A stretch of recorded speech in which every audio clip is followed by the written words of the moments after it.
पाथर्डी तालुक्यातील करंजी येथे एका पानटपरी चालकाला गावठी कट्ट्याचा धाक दाखवून त्याच्या जवळील 15,000 रुपये लुटून नेल्याचा प्रकार शुक्रवारी रात्री 9:30 वाजण्याच्या सुमारास घडला। राष्ट्रीय महामार्गावरील करंजी येथे प्रवाशांसह वाहनांची मोठी वर्दळ आणि गर्दी असते, अशा वेळी नेमकी हा प्रकार घडला असून याबाबत 6 जणांविरोधात पाथर्डी पोलिसात गुन्हा दाखल करण्यात आला।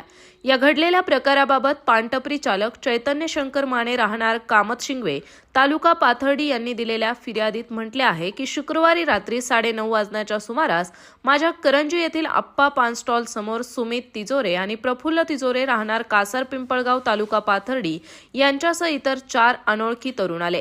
त्यामधील सुमित तिजोरे याने दमदाटी करत पानटपरीत घुसून गावठी कट्ट्याचा धाक दाखवत माने यांच्याकडील 15,000 रुपये बळजबरीने काढून घेत घडलेल्या प्रकाराबाबत कोणाला काही सांगायचे नाही, तुला रात्री अपरात्री गावाकडे ये जा करावी लागत आहे अशी धमकी दिली आहे।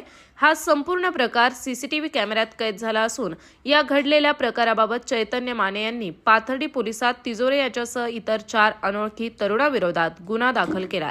करंजीत पहिल्यांदाच गावठी कट्ट्याचा धाक दाखवून एका व्यावसायिकाला लुटण्याचा प्रकार पुढे आल्याने करंजीसह परिसरात एकच खळबळ उडाली आहे।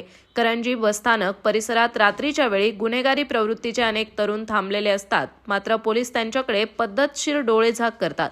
त्यामुळे करंजी घाट परिसरात लुटमारीच्या घटना नेहमी घडतात। गुन्हेगारांवर पोलिसांचा धाक आता उरला नाही का अशी देखील म्हणण्याची वेळ आली। करंजीत गावठी कट्ट्याचा धाक दाखवून झालेल्या लुटमारीचा पुढील तपास पोलीस निरीक्षक विलास पुजारी यांच्या मार्गदर्शनाखाली उपनिरीक्षक संदीप ढाकणे करत आहेत। प्रतिनिधी मयूर मुखेकर, करंजी।